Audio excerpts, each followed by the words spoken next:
sami ste rekli, crtež mi jeste glavna preokupacija i to je nešto što radimo od samog starta mog pristupa radu. Ono što ja predstavljam ovdje jesu te životinje, u stvari priroda, koja je meni od velikog značaja jer je mi isto važan boravak sam u prirodi.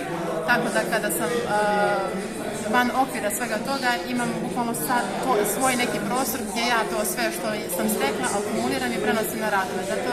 Zato su mi i životinje glavna preokupacija, planine, more, rijeke, jezera.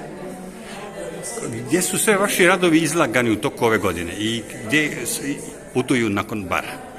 Pa što se tiče sad, nakon ove izložbe, prvo moram da se zahvalim, iskoristit ću priliku, dozvolit ćete mi da se zahvalim Goranu na ovoj stvarno jedinstvenom prilici, jer sam prvi put ovdje i smatram da je barski ljetopis jedna jako značajna manifestacija, što mi je drago da sam dio svega ovoga i zahvalim svim publici koja je pokazala interesovanje da dođe.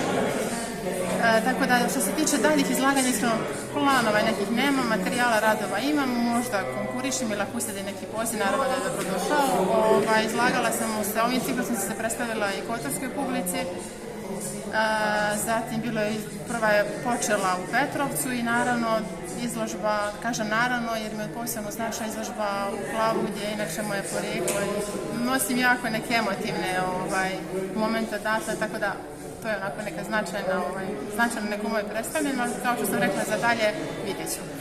I kažite nam na kraju, s obzirom na ove velike vrućine i činjenicu da je ljeto vrijeme kada većina ljudi koristi za odmor, da li umjetnik može da odmara ljeti? Pa, mislim, rad je u suštini potreba i za mene smatram da apsolutno ne bi trebao da postoji bilo takav izgovor, tako da ne planiram apsolutno ni tu ništa. Meni je jako važno, pošto rekla sam da mi je crtež, samim tim je linija jako važna, trudim se da imam taj kontinuitet i sad mi je onako preokupacija što se tiče linije su mi skice. Znači, ne radim samo kod kuće, već i kad odgledala sam skica blok sa mnom i kažem, jako mi važan je kontakt ruke sa perom, sa raznim olovkama, raznim nekim flomasterima, či se da održavam kontinuitet u radu. Tako da ne biram ni mjesto, ni gdje i ne tražim izgovor da ne radim.